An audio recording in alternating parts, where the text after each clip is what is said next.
Hello everyone, welcome back to our channel. तो students, आज हम एक नया टॉपिक स्टार्ट करने वाले हैं, दैट इज़ स्ट्रैटेजिक स्टडीज़। ये जो टॉपिक है 6 पार्ट्स में डिवाइडेड है। तो आज की क्लास में we will be discussing about the first part, that is meaning and elements of strategic studies. ठीक है, तो लेक्चर आज स्टार्ट करते हैं स्टूडेंट्स। तो टॉपिक क्या है? Strategic studies.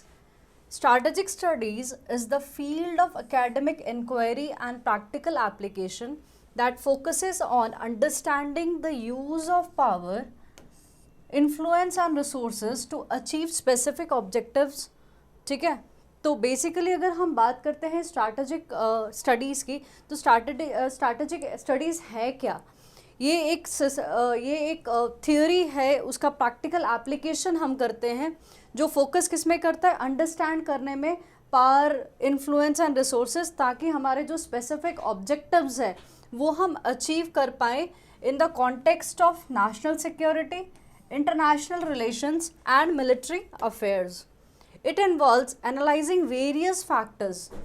तो ये क्या इन्वॉल्व करता है? बहुत सारे फैक्टर्स इंक्लूड करता है, जैसे कि political, economy, social, technology, military dimensions, to formulate and implement strategic effectively. तो बेसिकली अगर हम ये बात करें तो ये क्या है? मल्टी डायमेंशनल है। इसमें हम बहुत सारी चीज़ों का मिश्रण हम इसमें देखते हैं, जैसे कि पॉलिटिकल हो गया, इकोनॉमी हो गया, ऐसे बहुत सारी चीज़ें मिलकर क्या होती है? स्ट्रैटेजीज़ को इम्प्लीमेंट और फॉर्मुलेट किया जाता है। ठीक है, तो मीनिंग ज़रा देखते हैं क्या है। Meaning of strategic studies. Strategic studies revolve around examining how nations, organizations or individuals plan and execute strategies to achieve their goals. तो basically strategic studies है क्या? ये basically होता है कि किस तरह nations, organizations और individual प्लान करते हैं, उस चीज़ को इम्प्लीमेंट करते हैं, स्ट्रैटेजीज़ को, ताकि जो भी उनके डिज़ायर्ड गोल्स है, जो डिज़ायर्ड ऑब्जेक्टिव्स है, वो उसे अचीव कर पाए। तो अगर मान लो हमारे भी कुछ गोल्स होते हैं, फॉर एग्जांपल हमें कोई एग्ज़ाम में पास होना है, तो हम भी कुछ स्ट्रैटेजीज़ अपनाते हैं, कुछ स्ट्रैटेजी बनाते हैं, ताकि हम अपने फाइनल गोल को अचीव कर सकें। तो इसी तरह हर नेशन, ऑर्गेनाइजेशन और इंडिविजुअल क्या करता है? स्ट्रैटेजीज़ को प्लान करता है, इम्प्लीमेंट करता है, ताकि जो उसके गोल्स हैं उसे वो अचीव कर सके। These strategies often encompass national defense। तो अगर strategies की बात करते हैं तो कहाँ देखने को मिलती है? नेशनल डिफेंस में, इंटरनेशनल रिलेशंस में, diplomacy, military operations and economic policies. The field is interdisciplinary. अभी हमने बात करी थी ना कि इसमें बहुत सारे डिसिप्लिन्स देखने को मिलती है। It is a combination of various disciplines, इसीलिए इसे इंटरडिसिप्लिनरी कहा जाता है। ड्राइंग इनसाइट्स, मतलब ये अंडरस्टैंडिंग कहाँ से बेसिकली लेता है? पॉलिटिकल साइंस से, history, economics, sociology, psychology and military theories. तो इसमें मोस्ट इंपॉर्टेंट चीज़ें हमने क्या देखी कि स्ट्रैटेजिक स्टडीज़ बेसिकली क्या है? प्लान एंड एग्जीक्यूट करना, ताकि गोल्स को अचीव कर सको। दूसरा, हम इंटरडिसिप्लिनरी देख रहे हैं, ताकि इसमें क्या देखा हमने कि ये इंसाइट्स प्रोवाइड करता है from various subjects like political science, history, economics, sociology, psychology and military theory. Continue करते हैं इसे। At its core, strategic study seeks to answer fundamental questions. तो बेसिकली अगर स्ट्रैटेजिक स्टडीज़ क्या है? कुछ आंसर्स के कुछ क्वेश्चंस के आंसर्स देता है, जैसे कि how do states secure there national interest. तो किस तरह स्टेट्स क्या है अपने नेशनल इंटरेस्ट को सिक्योर करता है। दूसरा क्या है? What are the best ways to use military force to achieve political objectives.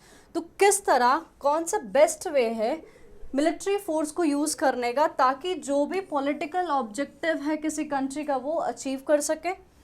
Next क्या है? How do technological advancement impact military capabilities and strategies. तो किस तरह जो नई नई टेक्नोलॉजीज़ आ रही है वो किस तरह इम्पैक्ट डालती है मिलिट्री स्ट्रैटेजीज़ के ऊपर।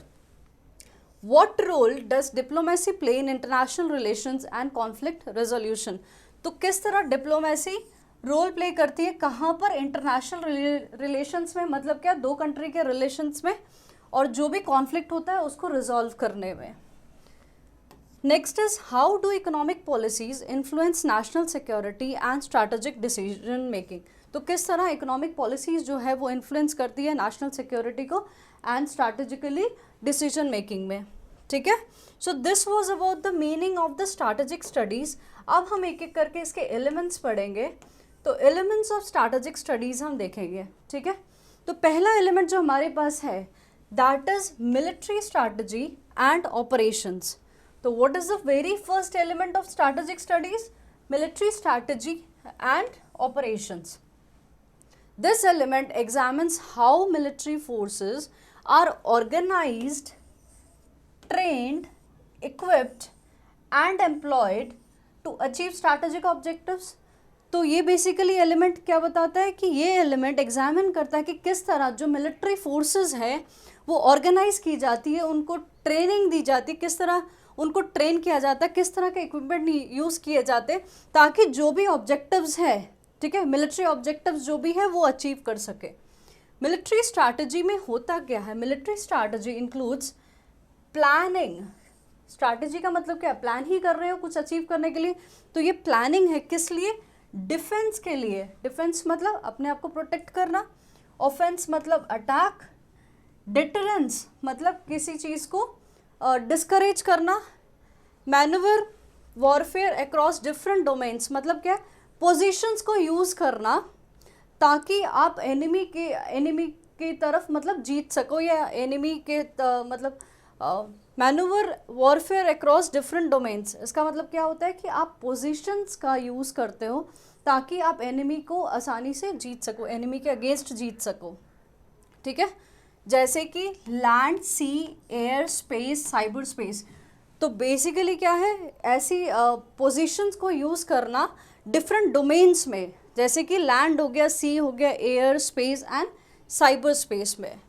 नेक्स्ट हमारे पास आता है that is political strategy and diplomacy. Next point is political strategy and diplomacy, analysing how political leaders. तो इसमें हम क्या देख रहे हैं? किस तरह पॉलिटिकल लीडर्स फॉर्मुलेट करते हैं एंड इम्प्लीमेंट करते हैं स्ट्रैटेजीज को to advance national interest and respond to international challenges.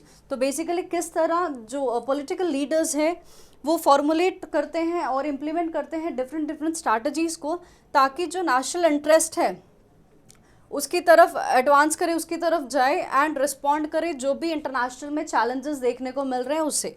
Diplomacy plays a crucial role in managing international relations. तो डिप्लोमेसी की जब हम बात करते हैं तो ये बेसिकली क्या काम करता है? मैनेज करता है जो भी इंटरनेशनल रिलेशंस है हमारे, नेगोशिएटिंग ट्रीटीज़, जो भी ट्रीटीज़ है उसे नेगोशिएट करना, एंड कॉन्फ्लिक्ट्स को रिजॉल्व करना। अगर दो कंट्रीज़ के बीच में कॉन्फ्लिक्ट हो रहे हैं उसको पीसफुली रिजॉल्व करना, ठीक है। So we have discussed military strategy, political strategy. अब हम देखेंगे national security. Next point is national security, ensuring the protection of a nation's sovereignty, territorial integrity and vital interest from external threats। तो basically अपनी sovereignty, integrity और जो भी threats है उसको बचा के रखना। नेशनल सिक्योरिटी स्ट्रैटेजीज में क्या होता है? असेस करना जो भी रिस्क है। तो नेशन की सिक्योरिटी, तो उसमें क्या होगा? जो भी रिस्क है उसको पहले से एक्सेस करना, ठीक है, असेस करना उसे। वल्नरेबिलिटी मतलब जो बहुत इजीली जहाँ पर अटैक हो सकता है, ठीक है, तो vulnerability and capability to develop effective defence policies and contingency plans. And capability to develop effective defence policies मतलब क्या? कि डिफेंड करने के लिए डिफरेंट पॉलिसीज़ बनाना, एंड कंटिजेंसी प्लान जो फ्यूचर में आने वाली कोई सर्कमस्टांसेस है या कोई फ्यूचर में आने वाली चीज़ें हैं उसके लिए पहले से प्लान करना, ठीक है, ताकि हम अपनी नेशनल सिक्योरिटी को संभाल के रखें। Next point is intelligence and information. क्या है नेक्स्ट पॉइंट हमारा? Intelligence and information, gathering, analysing and interpreting intelligence. Gather करना, एनालाइज करना और इंटरप्रेट करना किसे? जो भी इंफॉर्मेशन है उसे, to support decision making process. तो जो भी इंफॉर्मेशन होगी उससे हम क्या कर सकते हैं? डिसीजन मेकिंग अच्छे से कर सकते हैं।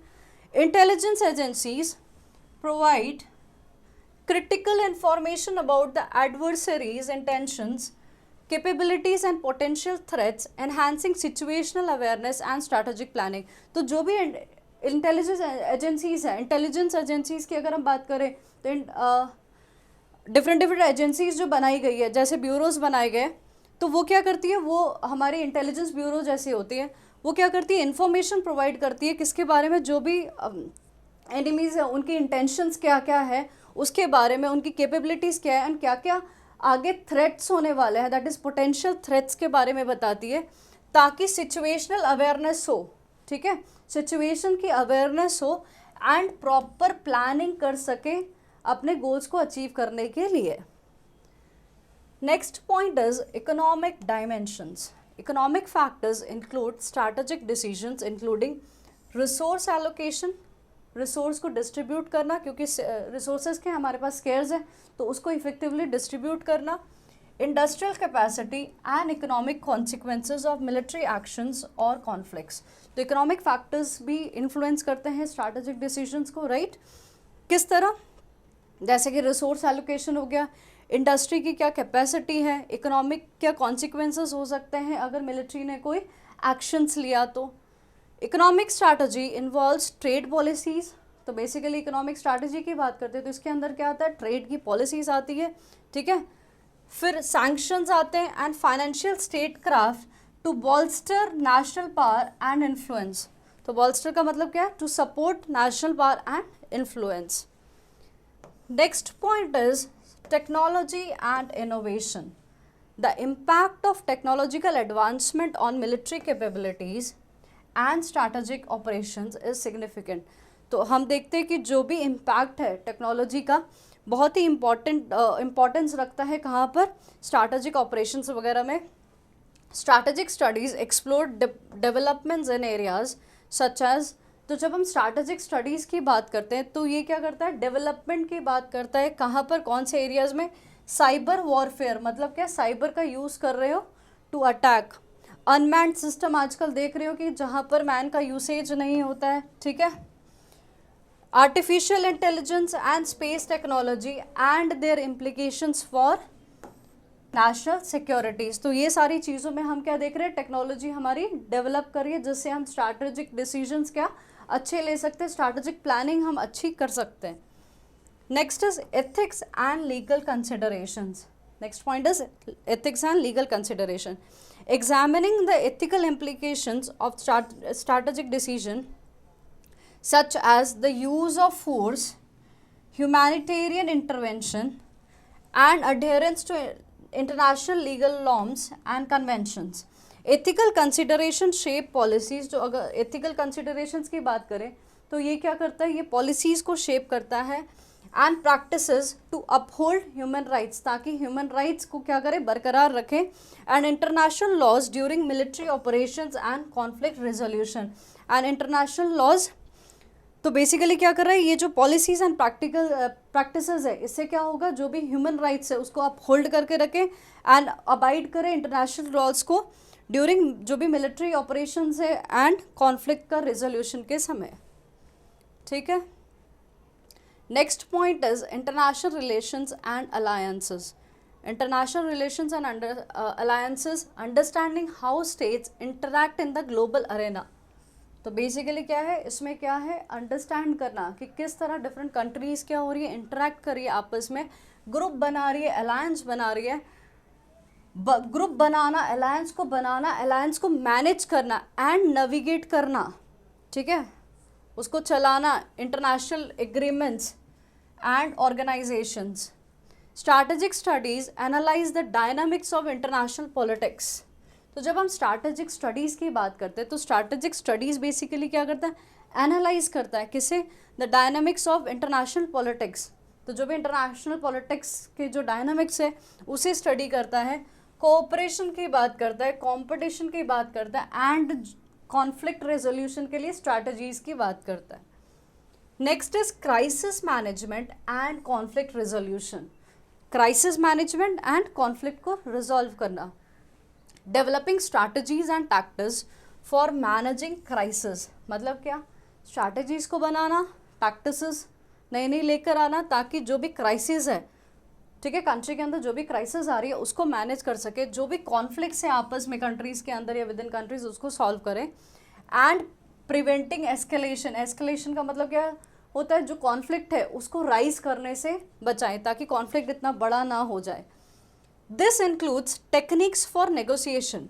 तो ये कैसे हो पाएगा, ये जो कॉन्फ्लिक्ट्स है, कॉन्फ्लिक्ट्स राइज होने से कैसे बचेगा, जब हम नेगोशिएशन कर पाएंगे। ठीक है, तो this includes techniques like negotiation, mediation, peacekeeping and humanitarian assistance to mitigate, मतलब रिड्यूस करना the impact of conflicts on civilians and stabilise affected areas. तो बेसिकली हम किसका यूज़ कर रहे हैं, कौन सी टेक्निक्स का यूज़ कर रहे हैं, नेगोशिएशन का, मेडिएशन का, पीस कीपिंग एंड ह्यूमैनिटेरियन का, ताकि जो भी कॉन्फ्लिक्ट्स के इम्पैक्ट है, ठीक है, सिविलियंस के ऊपर में, ठीक है, उसको क्या करना, उसको कम करना, एंड जो भी अफेक्टेड रीजन्स हैं, जो कॉन्फ्लिक्ट्स की वजह से जो रीजन्स अफेक्टेड हो चुके हैं उनको भी वापस से स्टेबलाइज करना। The last point is strategic thought and theory, exploring the development of strategic thinking. क्या करना है हमें, एक्सप्लोर कर रहे हैं किसका, डेवलपमेंट ऑफ स्ट्रैटेजिक थिंकिंग। ठीक है, स्ट्रैटेजीज के बारे में सोचना, थियोरीज को डेवलप करना, doctrines that guide military and political leaders. तो ये सारी चीज़ का डेवलपमेंट करना ताकि वो क्या कर रही है, जो मिलिट्री एंड पॉलिटिकल लीडर्स को क्या कर रही है, गाइड कर रही है। Strategic thought evolves based on historical lessons. तो जब हम स्ट्रैटेजिक थॉट की बात कर रहे हैं वो इवॉल्व कब होता हुआ दिख रहा है, based on historical lessons. History में भी अगर देखेंगे तो हमें स्ट्रैटेजिक स्टडीज़ के बारे में देखने को मिलेगा, जैसे कि अर्थशास्त्र में दिखाया गया है। Empirical evidence and contemporary challenges, जो आज के समय में जो चैलेंजेस हम फेस कर रहे हैं, influencing policy development and strategic planning process.